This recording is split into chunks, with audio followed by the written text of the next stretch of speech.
दोनों पक्ष की इसलिए गलती थी, मोनू मानेसर ने उस्काया था तो तुम्हारा जीजा आ रहा है। पहली गलती तो उसने करी, दूसरी गलती मुस्लिम पक्ष ने ये कर दी कि उसके जाल में फंस गए। बीजेपी सरकार की वोटों में गिरावट नहीं आएगी क्योंकि बीजेपी सरकार के कुछ अंधभक्त हैं, उनके वोट फिक्स होते हैं। पहले किसी पे रोटी का टैक्स था क्या? पहले किसी पे तेल का टैक्स था क्या? टैक्स तो शुरू से ही रहा है। कोई भी बंदा यहाँ पे किसी से इनसे पूछो टैक्स। जब मैं राहुल जी का वो देखता हूँ, क्या कहते हैं, कोई भी वीडियो देखता हूँ तो मेरे समझ में ही नहीं आता ये कहाँ से बोलना शुरू करते हैं और कहाँ जाके खत्म कर देते हैं, पता ही नहीं लगता। अंधभक्ति इसी को कहते हैं। आज तक राहुल की बातें इनकी समझ में नहीं है। पीएम मोदी जी हैं, सवाल करेंगे राहुल के बारे में। सोनिया जी भी रही हैं, रही नहीं रही, उनकी कोई कहानी सुना दो, उनकी कहानी सुना दो, मनमोहन जी की कहानी सुना दो, किसी की भी तो सुना दो। इनसे ये पूछ लो कि उन 26 दलों में नेता कौन बनेगा, पूछो तो। अरे प्रसाद है, 2-2 महीने सबको बांटेंगे। पहली बात तो उनमें ये लड़के फायदा हो जाएगा, 6 महीने बाद दोबारा वोटिंग होंगे, इसलिए डायरेक्ट मोदी को ही बना दो। अब 2 बार प्रधानमंत्री बन गए, ठीक है, अच्छी बात है। हिटलर भी बहुत बड़ा तानाशाह था। जो होना था सो उसी दिन हो गया था, अब कुछ नहीं होता। अगर शोभा यात्रा कर ले जाना था, चाह रहे थे हिंदू भाई तो जाना चाहिए था। ये तो सरकार जो है खाली पीले में बखेड़ा करा करती है। जो अगर पहले ही प्रशासन टाइट होता तो ये काम होता ही नहीं। पिछली बार जो हो गया था उसको मद्देनजर रखते हुए उन्होंने ये कड़ा एक्शन लिया कि इस बार नहीं निकलेगी तो दंगा ही नहीं होगा। ठीक है, अगर इस तरह से तवज्जो मणिपुर में भी दे, मणिपुर में तो अभी भी दंगे हो रहे हैं, मैंने सुना है। तो ये जहाँ नहीं हो रहे हैं उसको हवा बना रखा है। मणिपुर पर तो रोक लग गई है ना, अब कहाँ हो रहे हैं दंगे? सरकार ने पूरी तरह से कह दिया है कि वहाँ एकदम मुक्त हो गया है दंगा। वाले बताते भाई, हम क्या कुछ सपने थोड़ी देख रहे हैं, मीडिया वाले बताते हैं कि अभी हो रहे हैं। हाँ, चुटपुट घटनाएं होती रहती हैं। तो मेवात में जो हुआ था, किसकी गलती मानते हैं आप? मेवात में जो हुआ था वो कुल मिला के दोनों पक्ष की गलती थी। दोनों पक्ष की थी, कैसे थी एक बार बताइए। दोनों पक्ष की इसलिए गलती थी, मोनू मानेसर ने उस्काया था कि तुम्हारा जीजा आ रहा है। पहली गलती तो उसने करी, दूसरी गलती मुस्लिम पक्ष ने ये कर दी कि उसके जाल में फंस गए। उसने उस्काया कि तुम्हारा जीजा आ रहा है, तो ये ने कुछ थोड़ा सा समझदारी से काम लेना। वो तो आया भी नहीं था उस शोभा यात्रा में। वही तो बता रहा हूँ मैं, तो उसने उसका दिया ना। अब इन्हें अपने ठंडे दिमाग से सोचना चाहिए था कि एक जाल बिछाया जा रहा है, 2024 करीब है। हाँ, हर मुसलमानों को ये चाहिए कि 2024 करीब है। आने वाले कल में दंगे से बचने का एक ही उपाय है, 2024 करीब है। छोटे मोटे नेता ना छोटी मोटी हरकतें करते। अभी मैंने कल भी देखा है, ये नहीं है कि सारे जो है बीजेपी के नेता ही जो है गलत बोलते हैं। अभी कोई मुसलमान कल बोला है, मैंने कोई यूट्यूब पे देखा है कि हम 22 करोड़ 1 करोड़ मर जाएंगे, उससे कोई फर्क नहीं कह रहे थे 22 करोड़ में 1-8 करोड़ मर जाएंगे तो क्या हो जाएगा? ये है ना, ये बेवकूफ़ पने वाली बातें हैं। ये ऐसे तो साफ लड़ाई दंगे की बात कर रहे थे ऐसे। वही तो कह रहा हूँ मैं कि अच्छे बुरे लोग जो है वो हर धर्म में होते हैं। ऐसा नहीं है कि बीजेपी वाले या आप कह रहे थे उकसाया गया था, तो किसका मुसलमान भाई मतलब समझदार नहीं है, हिंदू समझदार नहीं है जो एक उकसावे में आ गए? भाई वही तो कह रहा हूँ मैं, थोड़ा सा ठंडे दिमाग का इस्तेमाल कर लेते अगर ना तो दंगा होता ही नहीं। उसने उसकाया, वो जाल बिछाया हुआ था पहले ही और उस जाल में मुसलमान फंस गए, नहीं तो झगड़े का तो कोई मसला ही नहीं था वो। अच्छा, क्या ये 2024 की जो रोटियां सेकी जा रही हैं, कह रहे हैं कि मतलब बीजेपी सरकार करवा रही है ये जो दंगा हुआ? अब अगर कोई दंगा कराएगा भी ना, ये इंटरनेट का जमाना है। अभी क्या हुआ भी नो मेवात में क्या हुआ, दूध का दूध पानी का पानी, सब हिंदू मुसलमान जितने सबको पता है कि यार ये जाल है, इससे दूर रहो। अब ये कहानी नहीं चलने वाली। वो जमाने अलग थे जब हिंदू मुसलमान को लड़ा के वोट लोग मांगा। कौन फंसा रहा है जाल में? सरकार की गलती मानते हैं आप? एक तरफा एक आदमी का दोष मैं इसमें दे ही नहीं सकता, क्योंकि जो है मैंने कहा ना, अच्छे बुरे लोग हर तरफ होते हैं। कल अभी मुसलमान ने जो बयान दिया है, मैंने नेट पे देखा है कि 1 करोड़ मर जाएंगे, क्या फ़र्क पड़ेगा? भाई तुम जाओ मरो ना, तुम्हें कभी जाओ, तुम नेता हो, कभी तलवार लेके जाओ लड़ो। देखो तुमने तो अपने बच्चे विदेश में भेजे होंगे पढ़ने के लिए, छोटी मोटी उसका वाली बात कर देते हो। और कौन मारा जाएगा कौन नहीं मारा जाएगा, शरीफ आदमी मारे जाते हैं। ये बताइए, जैसे अभी मणिपुर की आपने बात कही थी, वहाँ जो हो गया, तो क्या लग रहा है कि मणिपुर और हरियाणा में जो हिंसा हुई है, इस तरीके की घटनाओं से क्या बीजेपी सरकार में वोटों में गिरावट आएगी? बीजेपी सरकार की वोटों में गिरावट नहीं आएगी क्योंकि बीजेपी सरकार के कुछ अंधभक्त हैं, उनके वोट फिक्स होते हैं। गिरावट अगर आएगी तो आज का इंटरनेट का ज़माना, कुछ काम के चक्कर में अगर बीजेपी में अगर कोई गिरावट आएगी, कुछ लोग जो है ना, जैसे बेरोजगारी हो गई, महंगाई हो गई, इन सब मुद्दों से कुछ गिरावट आएगी वोटों में बीजेपी की। आपने बोला अंधभक्त, मतलब उनके समर्थकों को आप अंधभक्त कह रहे हैं। कांग्रेस के भी तो समर्थक हैं ऐसे, तो वो भी अंधभक्त हो गए। मैं तुम्हें बताऊं, अन्ना के आंदोलन से केजरीवाल निकले, अन्ना के आंदोलन से केजरीवाल निकले, वो उन्होंने जो अपनी रोटी सेक ली, और वो तुम्हारा क्या नाम है 340 या 400 रुपये का सिलेंडर था। जब हम यहाँ जो है अन्ना के आंदोलन में शामिल हुए थे, हम भी यहीं पे लाल किले पे ही, और रोज धरना देते थे अन्ना। और कहाँ का 1200 का सिलेंडर कभी बोलने नहीं आते। तो कुल मिला के छोटी मोटी बातें नहीं, बहुत बड़ी बात है। पहले भी तो बीजेपी की सरकार से पहले भी काफी दाम इतने थे सिलेंडर के, 1200 पार थे। 2012 का आंकड़ा आप देख लीजिए, 2008 का आंकड़ा आप देख लीजिए। नहीं, बीजेपी सरकार से अगर पूछा जाता है तो भी आंकड़े गिनवा देते हैं, कह देते हैं कि मतलब पहले भी तो थी तो अब इतनी हो गई, तो इतना क्यों इतने मिला रहे हो? सिलेंडर जो है कभी इतना महंगा नहीं था। बीजेपी सरकार में आने से सिलेंडर इतना महंगा हो गया। देखो महंगाई, ये बताओ, अगर क्या कहते हैं जब कोई चीज़ भी महंगा हुआ है तो सैलरी नहीं आई है क्या? सैलरी भी तो बढ़ी है। सैलरी ऐसा कह दो कि देखो पिताजी थे मेरे, वो जब कमाते थे वो कहते थे कि 1.5 रुपये दिहाड़ी थी, 1.5 रुपये 58-54 दिहाड़ी थी। ये सुनते हुए मैं बड़ा हुआ हूँ। और आज क्या कहते हैं लोग 15-15, 20-20, 25-25 लाख रुपए सैलरी ले रहे हैं। तो क्या महंगाई बढ़ी है, सैलरी नहीं बढ़ी है? बताइए। 15-20 लाख रुपए सैलरी 15-20 हज़ार से लाख सैलरी ले रहे हैं, मैंने ये कहा।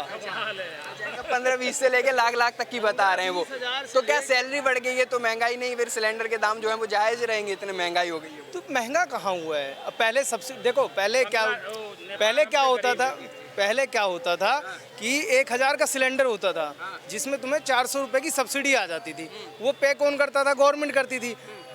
कहीं ना कहीं इनडायरेक्टली तो पेमेंट तो होती थी ना उसकी। सिलेंडर तो वही भाव, अगर कोई जैसे सिलेंडर कौन दे रहा था? एलपीजी वाले दे रहे थे। मतलब कौन सी कंपनी? अपना भारत पेट्रोलियम है। भारत पेट्रोलियम अगर एलपीजी सिलेंडर दे रहा था तो वो 1000 का ही दे रहा था। एक पब्लिक को, एक आदमी को 1000 का ही सिलेंडर दे रहा था। फ़र्क इतना था, उसमें सरकार कहती थी कि ठीक है 500 रुपये आप उनसे ले लो, 400 रुपये हम दे देंगे। ऐसा होता था ना, तो इनडायरेक्टली तो सिलेंडर 1000 का ही था उस समय। मुशर्रफ जी अभी नेपाल की बात बता रहे थे। आज क्या है? आज सरकार सब्सिडी नहीं दे रही है, सिलेंडर वही है। तो आप बताओ महंगा हुआ सस्ता हुआ? आप खुद बताओ। कोई चीज़, अगर मैं कोई चीज़ 10 रुपये खरीद रहा हूँ, ठीक है, जिसमें से 5 आप दे रहे हो, 5 में दे रहा हूँ, है तो 10 की, है तो 10 की। आज मैं इंडिपेंडेंटली उसको 10 रुपये में खरीद रहा हूँ, तो महंगा हुआ है सस्ता हुआ? ये भाई भी कट्टर भक्तों में से ही है। 900 रुपए का सिलेंडर है श्रीलंका में। इतना गरीब देश है। उन्होंने तो फैक्ट पे बात करी है, कह रहे हैं कि मतलब तनख्वाह भी तो बढ़ी है। पहले बात तो सुनो। चलिए बताइए। 900 रुपए का सिलेंडर श्रीलंका में है, और उससे हमारी औकात कितनी ऊंची है, हम कहाँ किस लेवल पे है वो कितने। फिर वही बात कर रहे हो। अरे भाई साहब, आप यहाँ की फैक्ट की बात करो ना। अगर आप कोई चीज़ 10 रुपए की ले रहे हो, 550 का, 900 का। 900 को तो श्रीलंका में है। हाँ, 550 का कहाँ? नेपाल। हाँ, ये इतने गरीब देश है, वहाँ पेट्रोल इतना सस्ता है, वहाँ गैस इतनी सस्ती है। हम इतने अमीर हैं, उनसे में भी तो नहीं दे रहे, इतना फ्री भी तो नहीं दे रहे, इतनी फ्री चीज़ भी तो नहीं दे रहे। मैं तो सिर्फ दो, क्या बात कर, हमारी सोच गलत है। कुछ क्या लग रहा है भाई साहब, क्या महंगाई है देश में? भाई मैं नहीं बोल रहा, ये बोलिए। यहाँ कुछ नहीं फ्री है, कुछ नहीं फ्री।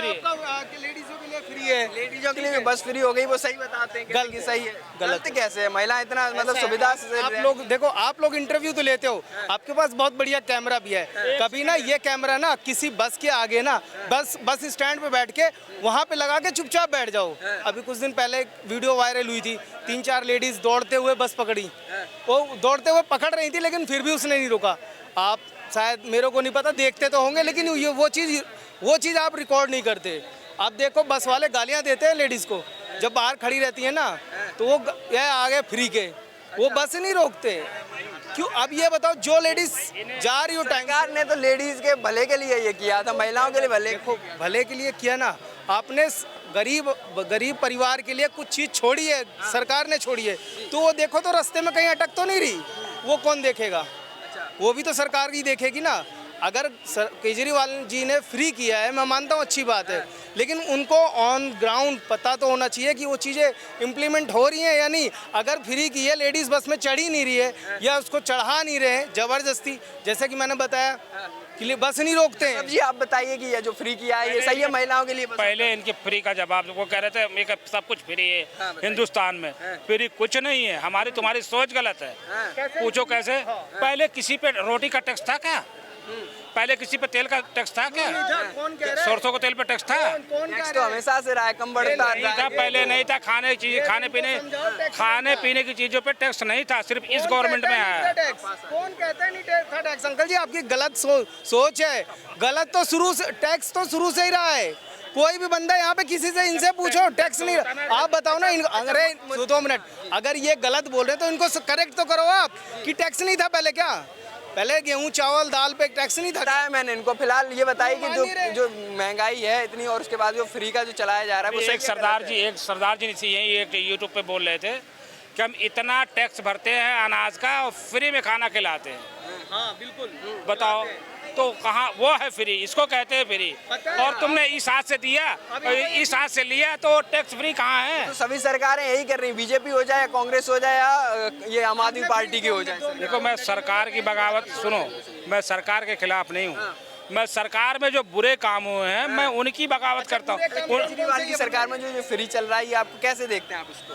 फ्री क्या? मैंने फिर कहा ना, फ्री नहीं है यार। ये फ्री की रेवड़ी देखने में फ्री की रेवड़ी है, लेकिन लोग तो काफी खुश हैं इससे। कुछ नहीं खुश है, बहुत सारे दुखी भी हैं। अच्छा, ये सिर्फ क्या फ्री दे रखा है? टिकट की बात कर रहे हो? ये भी बस 2-4 महीने में बंद हो जाएगी। बिजली पानी फ्री दे रहे हैं वो। बिजली पानी कौन ले रहा है? मकान मालिक किराया यूनिट तो 8 रुपए यूनिट लेते हैं, तो फ्री कहाँ है? इन्होंने सही बात कही, अभी इनके मुंह से सही निकल रहा था लेकिन इन्होंने रोक लिया। मकान मालिकों को मिलता है उसका बेनिफिट। बिल्कुल सही कह रहे हैं। मैंने आपको इसके पहले क्या कहा था कि जो फ्री चलता है सरकार की तरफ से उसको वॉच भी तो करना पड़ा, उसको देखना भी पड़ेगा। हम फ्री तो दे रहे हैं, क्या वो पब्लिक तक पहुंच रहा है? अगर बीच में ही वो खत्म हो जाता है, पब्लिक तक आता ही नहीं। अभी केजरीवाल तो बड़ा सीना ठोक के कहते हैं दिल्ली की जनता जो है बहुत खुश है। इन्होंने खुद कहा, कहते रह गए, कहा नहीं कि फ्री का सारा स्वाद पैसे वाले ही ले रहे हैं। पैसे वाले, जैसे लैंडलॉर्ड है, वो फ्री किसको मिल रहा है? 200 यूनिट लैंडलॉर्ड को। अब जिसने सब मीटर लगा रखा है वो तो सुबह महीना होता ठोक के कह देता भैया 400 का बिल आ गया आपका, 10 रुपए यूनिट के हिसाब से 400 रुपए जमा कर देना। कल गलत कह रहा हूँ? ये गलत कह रहा हूँ? सही कह रहा हूँ? बीजेपी की सरकार भी तो टैक्स ले रही है, तो मैंने क्या वही फ्री से दे रही है। सारी सरकारों का यही है। देखो, एक होता है लिमिटेड, आप कुछ लिमिटेड तक फ्री दीजिए। मैं तो कहता हूँ कुछ नहीं फ्री होना चाहिए, सिर्फ फ्री होना चाहिए शिक्षा और हॉस्पिटल, और कुछ नहीं फ्री होना चाहिए। सारी बंद कर देने चाहिए फ्री सुविधा। दिल्ली में तो वो भी फ्री है, शिक्षा और हॉस्पिटल भी है, फ्री है लेकिन टोटल फ्री नहीं है। मैं टोटल फ्री करता हूँ, इनको बिल्कुल टोटल फ्री कर देना चाहिए। आप किसी भी स्कूल में जाएं, कहीं पे भी जाएं, फ्री पढ़ाई करेंगे, कहीं पे भी जाएं। तो प्रधानमंत्री की बात है, कौन 2024 में बन रहे हैं प्रधानमंत्री? तो मोदी जी बनेंगे, उसमें कहने वाली क्या बात है? ऐसे एकदम से दावा कैसे कर रहे हैं? हैं? अरे यार उनके काम ही देख लो ना, हर काम उनके गुड है। मणिपुर से उनको झटका लगने वाला है और हरियाणा से लगने वाला है। मणिपुर की बात कर रहे हो आप, मणिपुर में जो भी हुआ वो गलत हुआ, लेकिन नूह की भी बात कर लिया करो कभी कभी, वहाँ पे भी तो हुआ कुछ। मैं बोल रहा हूँ हरियाणा से भी झटका लगने वाला है बीजेपी को। वो तो बाद में देखेंगे ना, वो तो दिखाई देगा आपको झटका कहाँ लगेगा, क्यों टेंशन ले रहे हो? राहुल गांधी की भारत जोड़ो यात्रा जैसे शुरू हुई, हिमाचल प्रदेश में चुनाव जीत गए वो, क्या लग रहा है कि कुछ असर पड़ेगा? बात करके राहुल जी, देखो ऐसा है ना, जैसे मैं तत्व पे बात कर रहा हूँ, ये किसी भी बात जिस तत्व पे बात क्या कहे राहुल ही आएगा, वो कोई बात नहीं, कहने दो। मैं ये कह रहा हूँ जब आप कोई तत्व पे बात, जैसे इतनी देर अंकल जी ने बात की, जो भी बात की इनके समझ में आई, मेरे समझ में आई। जब मैं राहुल जी का वो देखता हूँ, क्या कहते हैं, कोई भी वीडियो देखता हूँ, तो मेरे समझ में ही नहीं आता ये कहाँ से बोलना शुरू करते हैं और कहाँ जाके खत्म कर देते हैं, पता ही नहीं लगता कौन सा। इतनी बड़ी पार्टी का नेतृत्व कर रहे हैं आप, कह रहे हैं कुछ समझ नहीं आता। यही बात होती है, अंधभक्ति इसी को कहते हैं। आज तक राहुल की बातें इनकी समझ में नहीं आती। अगर मेरे दिल में बीजेपी समर्थकों को अंधभक्त कह रहे हैं, कांग्रेस का तो समर्थन कर रहे हैं, फिर वो कौन है? देखो, मैं कांग्रेस हो चाहे बीजेपी हो या केजरीवाल हो, जो बुरा होगा ना मैं उसको बुरा ही कहूंगा। मैं केजरीवाल के बारे में बोलता हूँ कि ये गलत किया इसने, केजरीवाल ने फ्री में दारू बांटी थी, गलत किया था इसने, मैंने उसके बारे में उंगली उठाई थी। एक बड़े नेता है सुरजेवाला जी है जो है, एक मिनट ऐसा बता दो, सिर्फ उनका काम बताओ। राहुल तो अभी सत्ता में नहीं आया तो उसके क्या बताओ? सत्ता में ही नहीं आए तो क्या काम होगा? 2 मिनट, इनका मतलब कांग्रेस सरकार का कोई काम जो आपको अच्छा लगता हो? पीएम मोदी जी है, सवाल करेंगे राहुल के बारे में। सोनिया जी भी रही हैं, सोनिया जी भी रही हैं, रही नहीं रही, उनकी कोई कहानी सुना दो, उनकी कहानी सुना दो, मनमोहन जी की कहानी सुना दो, किसी की भी तो सुना दो कहानी। और थे कि मनमोहन के राज सुन लीजिए, अब सुन लीजिए। कितनी फैक्ट्री बंद हो गई जब से सरकार आई। कहानी मैं पूछ रहा हूँ, मैं कहानी नहीं हकीकत बता रहा हूँ। महंगाई बर्बाद हो गया है। जब से बीजेपी आया बर्बाद हो गया हिंदुस्तान। कैसे बर्बाद हो गया? सब कुछ पीछे चला गया, सब कुछ पीछे, क्या पीछे चला गया आप बताइए। इतना चीजें, सब कुछ, आमदनी पीछे, बेरोजगारी पीछे, सब पीछे चला गया। हाँ, ये मान लिया ने। ऐसा नहीं है कि सब कुछ आमदनी पीछे जाने से थोड़ी ना होता है। देखो, अगर कोई हेड ऑफ द फैमिली अगर वो ठीक से काम कर रहा है तभी फैमिली चलेगी, और हेड ऑफ द फैमिली नहीं काम कर रहा है ना, फैमिली कहाँ से चलेगी? तो वही अपना जो देश है उसका नेतृत्व करने वाला कोई अच्छा ठोक बजा के होना चाहिए। अगर वो कोई नहीं होगा, जब वो उनको ये नहीं पता होगा कि वो कहाँ से आए हैं, किधर जाना है, तो फिर कैसा नेतृत्व? 26 दलों का गठबंधन है, क्या लग रहा है टक्कर दे पाएगा ये मोदी को? इनसे ये पूछ लो कि उन 26 दलों में नेता कौन बनेगा, पूछो तो। महीने देंगे सबको प्रसाद है। अरे प्रसाद है, 2-2 महीने सबको बांटेंगे। 2-2 महीने? हाँ, आप रहो, आप संभालो।